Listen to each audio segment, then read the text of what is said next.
শান্তি আসুক বিশ্ব মানব জাতি। আমাদের বাংলাদেশ তথা ভারতবর্ষে মোল্লা মৌলানা এবং মুফতিদের নাস্তিক হওয়ার হিড়িক পড়েছেন। কিন্তু কেন? ওনারা তো বাংলাদেশের ধর্মশালার প্রাণকেন্দ্র থেকে তারা বড় হয়েছেন, শিক্ষা নিয়েছেন, জ্ঞান নিয়েছেন, যাদেরকে আপনারা আলেম বলেন। যদিও আলেম শব্দটার অর্থ অধিকাংশ মানুষ জানে না, আলেম অর্থ জ্ঞানী। এখন তারা এই বাংলাদেশের মাদ্রাসার ধর্মশালায় থেকে ধর্ম শিক্ষা নিয়ে এভাবে কেন তারা নাস্তিক হচ্ছে? যদিও আসিফ মহিউদ্দিন, আসাদ নূর ওনারা জেনারেল লাইনের শিক্ষিত ছিলেন, যদিও ওদেরকে বলেন ইহুদি নাস্তিকদের অর্থাৎ কাফেরদের দালাল, খ্রিস্টানদের দালাল, কিন্তু এই দালালি করে এত আলোচনা করে স্বদেশে ঝুঁকি নেওয়ার কোনো ভিত্তি আমি মনে করি না। আবার ওনারা জেনারেল থেকে হতে পারেন বিভিন্ন প্রশ্ন থেকে, এটা অস্বাভাবিকের কিছু নয়। কিন্তু মুফতি আব্দুল্লাহ আল মাসুদ, মুফতি ইমরান বিন বশির, ওনারা তো প্রখ্যাত মুফতি, যা মুফতির নাম শুনলে আমাদের বাংলাদেশে মানুষ অনেক সম্মান শ্রদ্ধা ভরে ওনাদেরকে আহ্বান করেন, ওনাদেরকে নিয়ে ওয়াজ করানোর জন্য পাগল দেওয়ানা হয়ে যান। আসলে কেন ওনারা নাস্তিক হচ্ছে? মূলত দেখুন, প্রত্যেকটা জাতির জন্য যেমন একটা তীর্থস্থান, প্রত্যেকটা জাতির একটা কিতাব, তেমনি ভাবে আমাদের মুসলমান জাতির কিতাব হলো কোরআন, যা শুরুতে বলেছেন জালিকাল কিতাবু লা রাইবা ফিহি হুদাল লিল মুত্তাকিন। এই সেই কিতাব যাতে কোনো সন্দেহ নাই, ধার্মিকদের জন্য পথ প্রদর্শন।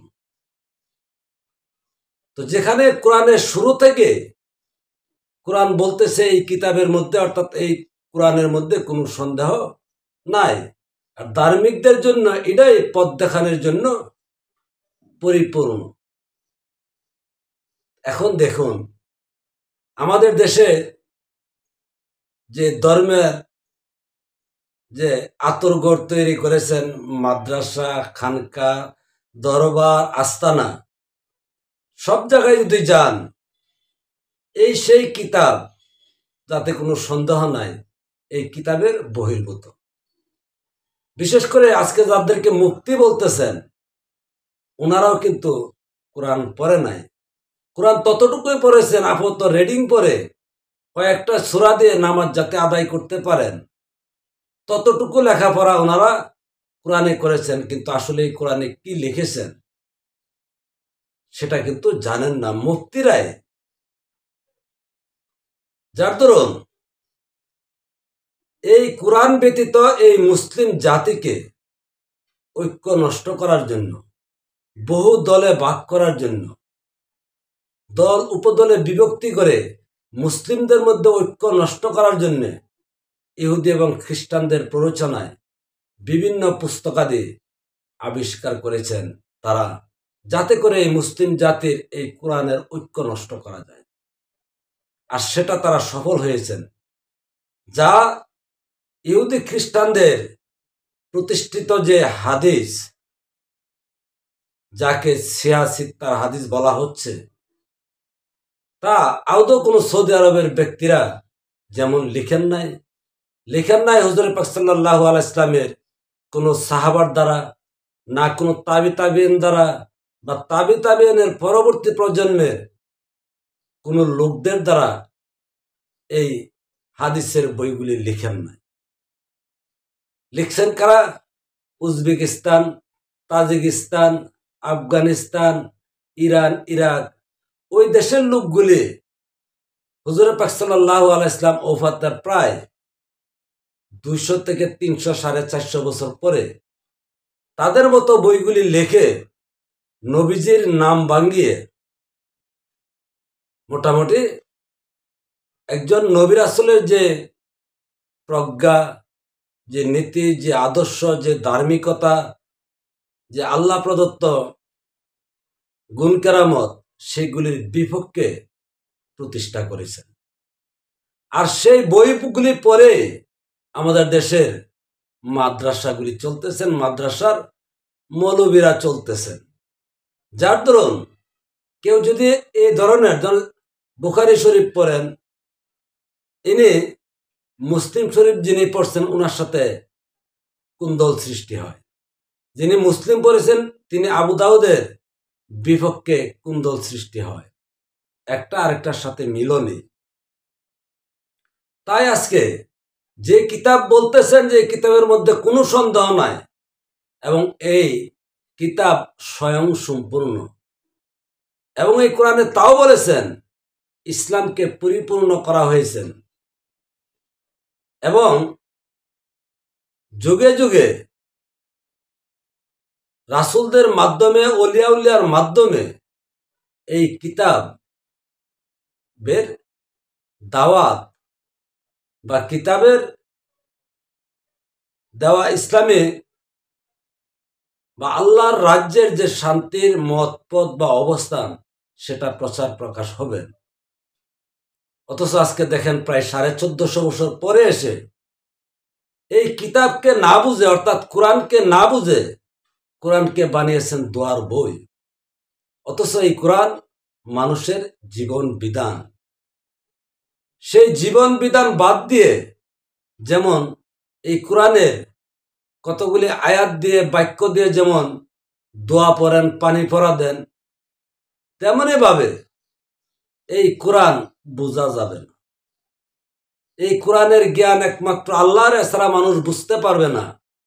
এমন জ্ঞান দিয়ে এই কোরআন থেকে দূরে সরিয়ে তথাকথিত 86 হাদিস দিয়ে আজকে মুসলিম বিশ্ব এই জায়গায় এসেছেন। যারাই আজকে মাদ্রাসা লাইনে লেখাপড়া করে আল্লাহর নৈকট্য চাবেন, রাসূলের নৈকট্য চাবেন, আল্লাহর মাজেজা চাবেন, আল্লাহর হেকমা চাবেন, তিনি নাস্তিক হতে বাধ্য। কেননা এই 86 হাদিসের এমন মিথ্যা মিথ্যে আজগজব কথা লিখে রাখেছেন যা মানলে, যা বিশ্বাস করলে একটা মানুষের যেমন জীবন বিধান থাকবে না, তেমনি ভাবে তার ব্যক্তি স্বাধীনতাও থাকবে না। বিশেষ করে মুফতি আব্দুল্লাহ আল মাসুদের জীবনে যদি দেখেন বা শুনেন, ওনার ইউটিউব চ্যানেল থেকে বা ফেসবুক পেজ থেকে, তাহলে দেখবেন ওনার বাবা, চাচা, দাদা, খালু, ওনার চতুর্পাশের আত্মীয়রা মুফতি মৌলানা, এবং ওই মুফতি মৌলানা কি ধরনের অনাচার করেছেন বা করেন সেটাও কিন্তু তিনি ফুটিয়ে তুলেছেন। এখন কেউ বলতে পারেন আপনি কি তাদের পক্ষে? না। আজকে তারা নাস্তিক হয়েছেন একটাই কারণ, যেমন মুসলিম জাতির ধর্মীয় শিক্ষা কোরআন বহির্ভূত, তারাও শিক্ষা নিয়েছেন কোরআন বহির্ভূত, এবং কোরআন বহির্ভূত যে মতপথ প্রতিষ্ঠিত আছেন সেটার বিরোধিতা ওনারা করতেছেন। না হয় এই যাবৎকাল যারা কোরআন নিয়ে কথা বলেন, কোরআনের পক্ষে আছেন বা একমাত্র দ্বীনের দলিল কোরআন যারা মানতেছেন, তাদের সাথে কোনো নাস্তিকের বৈরিতা নেই। আরেকটা মজার বিষয় হলো, দেখেন আমাদের এই ভারতবর্ষ তথা বাংলাদেশে যারা সাধু সন্ন্যাসী আছে, সাধক যারা আছেন, তাদের সাথে কিন্তু কোনো নাস্তিকের বৈরিতা নেই। আরো আশ্চর্যের বিষয় হলো, আজকে দেখতেছেন অধিকাংশ মৌলবীরা যেমন নাস্তিক হয়ে যাচ্ছেন, তাদের উৎপত্তি কোথা থেকে? মাদ্রাসা থেকে। কিন্তু এটা কেউ বলতে পারবেন না যে সাধু সন্ন্যাসীর থেকে বা সাধু সন্ন্যাসীর সঙ্গ নিয়ে কেউ নাস্তিক হয়েছেন, তাও বলতে পারবেন না। কারণ দেশের সাধক বা সাধু গুরু যারা আছেন তারা যেমন মানবতার কথা বলেন, সামাজিকতার কথা বলেন এবং নিজ দেহের মধ্যে রুহের সাথে এবং পরম আত্মার সাথে আল্লাহর যে সম্পৃক্ততা আছেন তার মধ্যে যেমন তারা থাকেন, তেমনি ভাবে ওনাদের অনুসারী যারা আছে তাদের নিজ দেহ এবং পরমাত্মার সাথে মহান রবের সম্পর্ক করিয়ে দেন, সম্পৃক্ত করিয়ে দেন। যার দরুন কোনো সাধুগুরুর অনুসারী থেকে বা সাধুগুরু হয়ে কেউ নাস্তিক হন না।